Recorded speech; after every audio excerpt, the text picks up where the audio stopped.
श्रोता प्रेमियों, मैं राम सागर शास्त्री आप लोगों के समक्ष रखने जा रहा हूं एक प्रसंग द्रौपदी स्वयंवर कि है प्रसिद्ध संसार में नगर एक पांचाल, करते थे शासन वहां द्रुपद राज भूपाल। पांचाल नगर में राजा द्रुपद का शासन था, जिनके यहाँ यज्ञ की वेदी से एक कन्या प्रकट हुई जिसका नाम द्रौपदी था। द्रौपदी शंकर जी की परम भक्ता थी। उसकी भक्ति पर प्रसन्न होकर एक दिन भगवान शंकर प्रकट हो गए। उन्होंने कहा, देवी कोई वरदान मांग लो। पांचाली बोली, दया धाम दासी पर दया किए जाओ, पतिवर पतिवर पतिवर पतिवर पतिवर ही मुझे दिए जाओ। द्रौपदी ने 5 बार कहा, पति चाहिए पति चाहिए। भोलेनाथ ने कहा, जाओ तुम्हें 5 पति प्राप्त होंगे। अब तो द्रौपदी चिंता में डूब गई। उसने कहा, प्रभु अरे आपने ये क्या कह दिया, मैंने तो सिर्फ एक ही पति का वर मांगा था, आपने मुझे 5 पतियों का वरदान दे दिया। संसार के लोग मुझे क्या कहेंगे, इससे तो मेरे पतिव्रत पर आँच आएगी। भगवान शंकर ने कहा, देवी मेरा वरदान तो झूठा नहीं हो सकता। तेरे 5 पति अवतारी होंगे, तेरे पतिव्रत धर्म पर कोई आँच नहीं आएगी। ऐसा कहकर भगवान शंकर अंतर्ध्यान हो गए। द्रौपदी अपने महलों में लौट आई। इधर राजा द्रुपद अपने मन में विचार करने लगे कि पुत्री विवाह के योग्य हो गई है। देवताओं ने मुझे बताया था कि द्रौपदी का विवाह अर्जुन के साथ होगा, परंतु 5 पांडव लाक्षागृह में जलकर मर चुके हैं, तो फिर अर्जुन के आने की क्या आशा की जाए। मेरे तो कुछ भी समझ में नहीं आ रहा है, आखिर विधाता की क्या मर्जी है। चलो पुत्री का स्वयंवर ठान देते हैं कि सुता द्रौपदी देवी को ब्याह योग्य अनुमान, द्रुपद राज भूपाल ने दिया स्वयंवर ठान। आज राजा द्रुपद ने द्रौपदी के स्वयंवर का ऐलान करवा दिया। तमाम देश के राजकुमार स्वयंवर में एकत्रित हुए। बड़ी भीड़ भाड़ है। बाबा भीष्म, द्रोणाचार्य, कर्ण, दुर्योधन एवं ब्राह्मण के वेश में 5 पांडव स्वयंवर में विराजमान हैं। भगवान कृष्ण भी बैठे हैं कि कौरव मंडल को साथ लिए बैठा सुधीर दुर्योधन था। दुर्योधन से कुछ ऊपर को श्री यादवेंद्र का आसन था। कौरव मंडल के सहित दुर्योधन बैठा हुआ है। उसकी थोड़ी दूरी पर भगवान कृष्ण बैठे हैं। महलों के झरोखों में महिलाएं विराजमान हैं। अस्तु दुंदुभी बजी, प्रारंभ हुआ उत्सव। श्री राज दुलारी का राजा की आज्ञा को पाकर आगमन हुआ सुकुमारी का। दुंदुभी बजी, उत्सव प्रारंभ हो गया। सखियां श्रृंगार करके द्रौपदी को रंगभूमि में लाती हैं कि चली संबले सखी सयानी, गावत गीत मनोहर वाणी। सखियां गीत गा रही हैं कि सावधान धीरे चलो सुकुमारी, सावधान धीरे चलो सुकुमारी। गुरुजन की लज्जा आई, भूपों की आशा आई। गुरुजन की लज्जा आई, भूपों की आशा आई।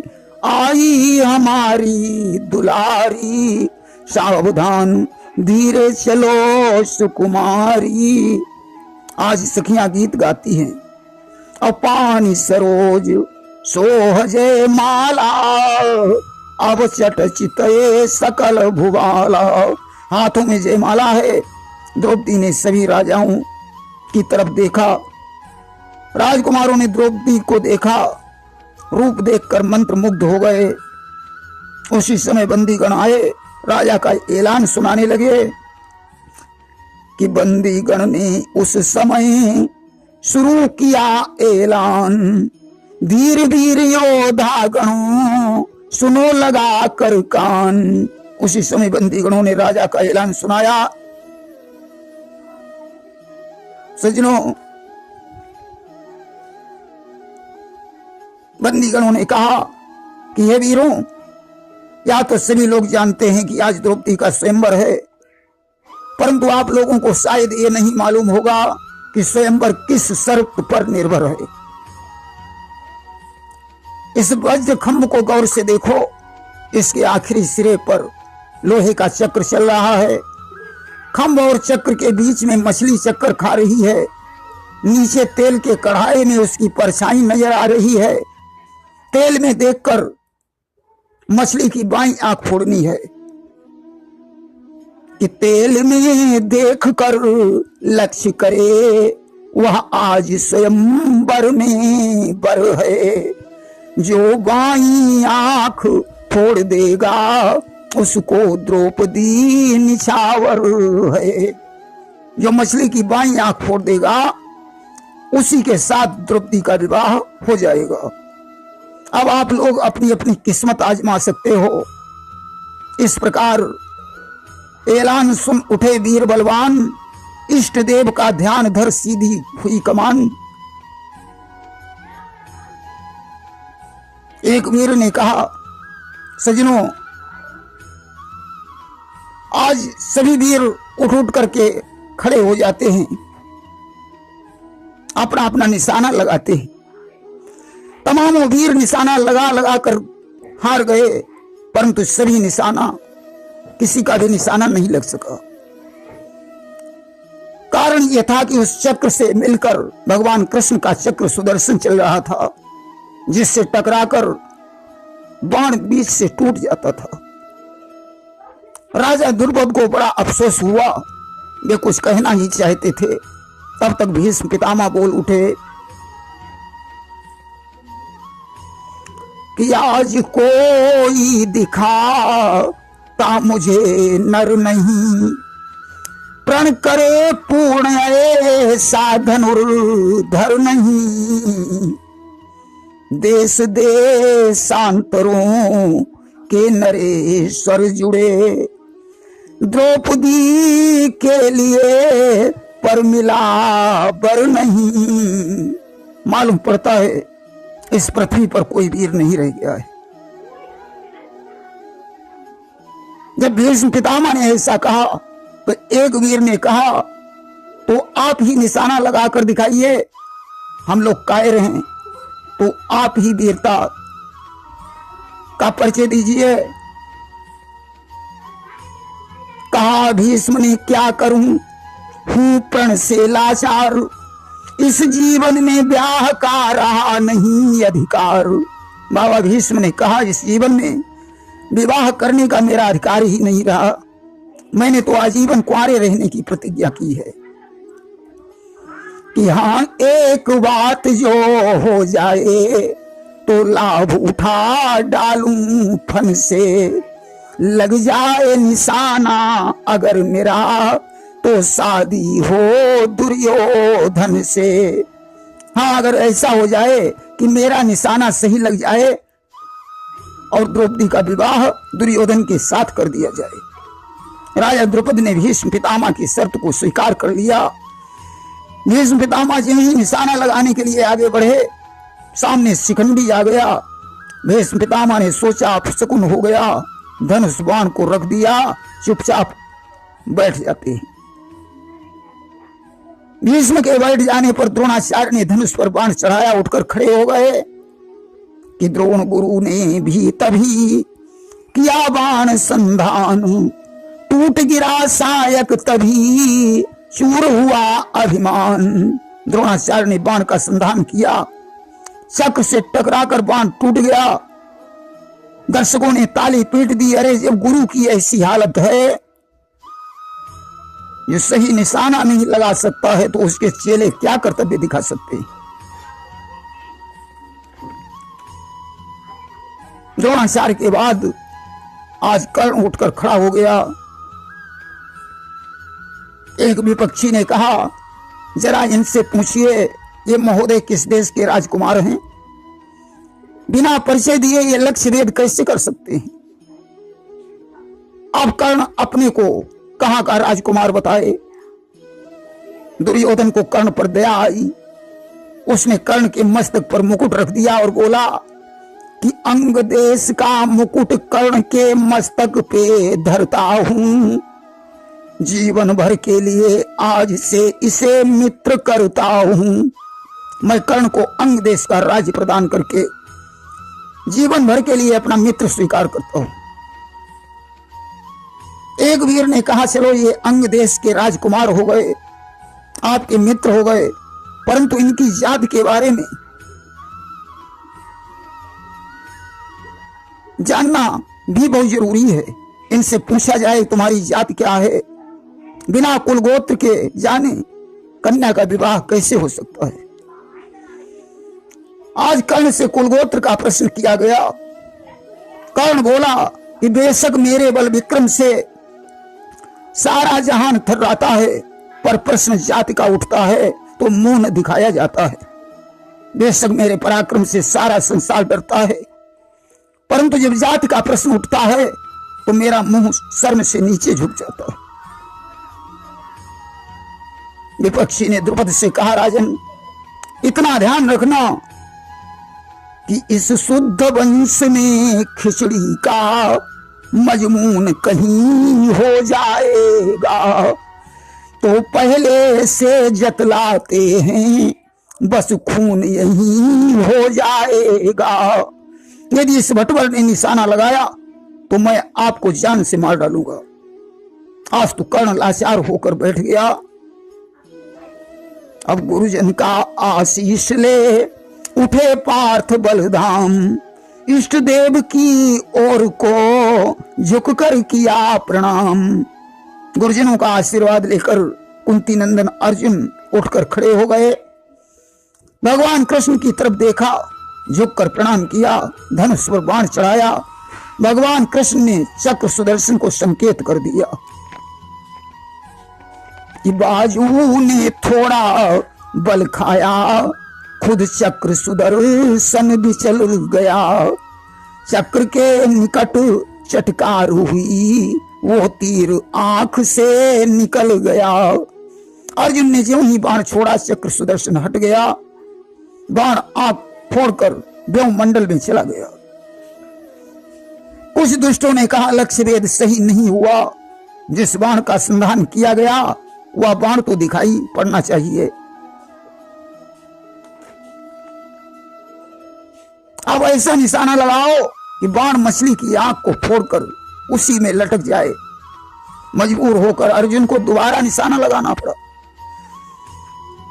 ऐसा बाण मारा, मछली की आंख फोड़कर उसी में लटक गया। द्रौपदी सखियों सहित जयमाल लेकर आई। द्रौपदी ने अर्जुन को जयमाल पहनाई। अब तो कौरव मंडल में खलबली मच गई।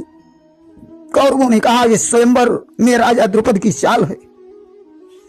जो प्रश्न कर्ण से किया गया वह प्रश्न इनसे क्यों नहीं किया गया। हे वीरों, तैयार हो जाओ, इन लोगों से युद्ध करके द्रौपदी को छीन लो। इसलिए हमें भी दुष्टों को इसका बदला देना होगा। वीरों, डरने की बात नहीं, बढ़कर लोहा लेना होगा। आज कौरवों ने अर्जुन पर हमला कर दिया। इंद्र ने अर्जुन की सहायता के लिए गुप्त रूप से 2 वीरों को भेज दिया। आज धनुआ पर धनुआ खड़क उठे, बाणों पर बाण बोल उठे। वीरों का बांका युद्ध देख पृथ्वी पाताल डोल उठे। अर्जुन एक बाण निकालते हैं, धनुष पर रखते हैं तो 100 हो जाते हैं, छोड़ते हैं तो 1000 हो जाते हैं। बाण जब चलते हैं तो लाख हो जाते हैं। कि हाथों में एक बाण खींचा, धनुए पर 100 दर्शाने लगे। चलते चलते हो गए लाख, लाखों के शीश उड़ाने लगे। अर्जुन भट्ट की मार से वीर हुए बेहाल, दुर्योधन समझा नहीं है कुंती के लाल। अर्जुन के मारों से वीर बेहाल हो गए। दुर्योधन समझ नहीं पाया ये कुंती के पुत्र हैं। भीम धीरे से कहते हैं, भैया मुझे आज्ञा दो, मैं दुर्योधन को देख लेता हूं। धर्म ने कहा, अभी नहीं भैया, हो हल्ला करना ठीक नहीं है। दुर्योधन को हम लोगों के बारे में पता चल जाएगा, आगे देख लिया जाएगा, अभी बहुत वक्त पड़ा है। भीम को शांत कर दिया।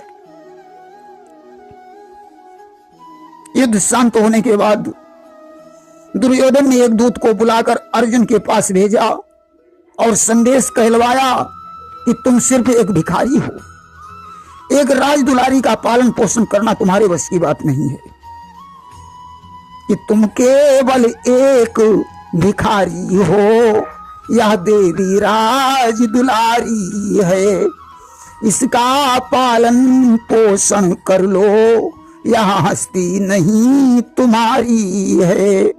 इसलिए ऐसा करो, कुछ अन्न वस्त्र आदि दुर्योधन से ले लो और द्रौपदी उसे प्रदान कर दो, कि इसलिए हमारी सम्मति है, ले जाओ अपने भोजन को, घर जाओ प्रभु का भजन करो, दुल्हन दे दो दुर्योधन को। दूत ने जाकर जब ये कहा, अर्जुन ने संदेश सुनकर दूत से कहा कि ये दूत, दुर्योधन से जाकर मेरा संदेश कह देना कि रानी भानुमति मोहि दीजय और संपत्ति सब ही कुबेर की लीजय। वह अपनी रानी भानुमति को मुझे दे दे, मैं कुबेर की सारी संपत्ति उसे प्रदान कर दूंगा। दूत ने जाकर जिस समय अर्जुन का संदेश सुनाया, दुर्योधन सुनकर आग बबूला हो गया। अरे उन भिखारियों की इतनी हिम्मत, अब मैं उन्हें जिंदा नहीं छोड़ूंगा, आज धावा बोल दिया। लेकिन अब से पांचों भाई कर उठे ठीक दीवानों को, वह मार पड़ी बलवानों पर, ले भागे अपने प्राणों को। इस बार पांचों पांडवों ने मोर्चा संभाला। इतनी मार पड़ी, सारे कौरव अपने अपने प्राणों को लेकर भाग खड़े हुए। राजा द्रुपद ने पांडवों से प्रार्थना की, शांत हो जाओ, ज्यादा लड़ना भिड़ना अच्छी बात नहीं है। कि बोले गिरा उचार, आप तो बड़े लड़ाके हो, लेकिन सच्ची कहो वीर तुम कौन कहाँ के हो। पार्थ ने कहा दुखारी हूँ, क्या परिचय दूं भूप इस समय एक भिखारी हूँ। मुझे अर्जुन बतलाते हैं, भीम नकुल सहदेव धर्म भाई कहलाते हैं, भाग्य के भूप सताए हैं, समय चक्र अवलोक ब्राह्मण वेश बनाए हैं। द्रुपद यह सुनकर हर्षाए, गए शरण में लोट नीर नयनों में भर लाए। विधाता की लीला न्यारी, भक्तों की भगवान हमेशा करते रखवारी। द्रुपद ने कहा, आप लोग बड़े वीर हैं, आपका परिचय क्या है। अर्जुन ने कहा, राजन मैं ही अर्जुन हूं, भीम नकुल सहदेव युधिष्ठिर ये मेरे भाई। समय को देखकर हम लोग भी प्रवेश बनाए हुए हैं। अब तो द्रुपद चरणों में गिर गए। द्रुपद और पांडवों का मिलन हुआ। भगवान कृष्ण तो द्वारिकापुरी चले गए। राजा द्रुपद पांडवों को महलों में लाए। वैदिक विधि से द्रौपदी और अर्जुन का विवाह होने लगा। कि कल बदनी कल कंठाओं ने हिल मिलकर मंगल गान किया। वैदिक विधि से यो नियम सहित राजा ने कन्यादान किया। राजा द्रुपद ने अपनी पुत्री का कन्यादान किया। कई दिनों तक उत्साह छाया रहा। कुछ दिनों तक वहां निवास करने के बाद धर्मराज ने विदा मांगी। कहा हम लोग यहाँ चैन से रह रहे हैं, वहां कुंती माता के लिए हैं, पता नहीं कब नई मुसीबत आकर खड़ी हो जाए, इसलिए हम लोग जाना चाहते हैं। आज राजा ने द्रौपदी को बुलवाकर अपने हृदय से लगा लिया, आंखों में आंसू भरकर कहने लगे, बेटी जाओ, विधाता ने तुम्हारे जीवन में वनवास लिख दिया है, परंतु सीता, सावित्री, अनुसुईया के आदर्शों को मत भूल जाना। कि द्रौपदी 2 कदम चलती है, फिर माता से लपटाती है, माता से जरा छूटते ही सखियों की बारी आती है। द्रौपदी 2 कदम चलकर अपनी माता के गले से लिपट जाती है। माता ने पुत्री को धीरज बंधाया, माता से छूटने के बाद अपनी सखियों के गले मिलती है। कि हर नर नारी बिलखाते हैं, करुणा सर्वत्र समाई है, मानो नगरी के घर घर में बेटी की आज विदाई है। सभी नर नारियों की आंखों में आंसू भरे हैं। ऐसा लगता है हर घर से बेटी की विदाई हो रही है। रानी ने आज अपनी पुत्री का हाथ अर्जुन के हाथ में पकड़ाया और बोली कि अपना ओ प्रिय, अपना कहकर अपने प्रण की अधिकारिन को, हे प्रणय मूर्ति स्वीकार करो, शरणों की प्रेम पुजारिन को। हे पार्थ, मेरी इस पुत्री को शरणों की दासी बना लो। आज विदा होकर पांडव अपने घर पहुंच जाते हैं। कि द्रुपद सुता को साथ ले 5 पांडव वीर, पहुंच द्वार पर धर्म ने खटकाई जंजीर। धर्मराज ने दरवाजे पर पहुंचकर जंजीर खटकाई और बोले कि मैया थोड़ा बाहर आओ, सुकुमार कुशल से आए हैं, आंखों से तनिक निहारो तो क्या भीख अनोखी लाए हैं। हे मां, बाहर आओ और देखो हम आज भीख में क्या लाए। कुंती भीतर ही से बोली, मैया तो अभी काम पर है, लाडलों आज की भिक्षा में 5 का भाग बराबर है। कुंती ने अंदर ही से कहा, पुत्रों मुझे थोड़ा काम है, आज की भीख में तुम लोगों का बराबर बराबर हिस्सा है। पुत्रों ने कहा, मैया आज की भीख में कोई वस्तु नहीं है, बल्कि एक स्त्री है, इसका बंटवारा कैसे हो सकता है। अब कुंती बाहर निकली तो उन्होंने क्या देखा कि कुंती ने बाहर आ देखा, पर्दे की छटा निराली है, 2.5 कर का घूंघट मारे वह खड़ी वहां पांचाली है। 2.5 हाथ का घूंघट मारे हुए द्रौपदी खड़ी है। अब तो कुंती अपने वचनों पर पश्चाताप करने लगी। उसी समय वहां व्यास जी आ गए। व्यास जी ने कहा, कुंती तुम्हारे वचन ईश्वर की इच्छा पर निर्भर है। द्रौपदी ने भगवान शंकर से 5 पतियों का वरदान प्राप्त किया है। द्रौपदी अर्जुन की पत्नी है। अर्जुन को अपनी मां की आज्ञा माननी चाहिए और द्रौपदी को अपने पति की आज्ञा का पालन करना चाहिए। इस तरीके से द्रौपदी 5 पतियों के साथ विहार कर सकती है। इस प्रकार से मिट सका वह संदेह विकार, एक द्रौपदी सती के हुए 5 भरतार। प्रेम से बोलिए वृंदावन बिहारी लाल की जय।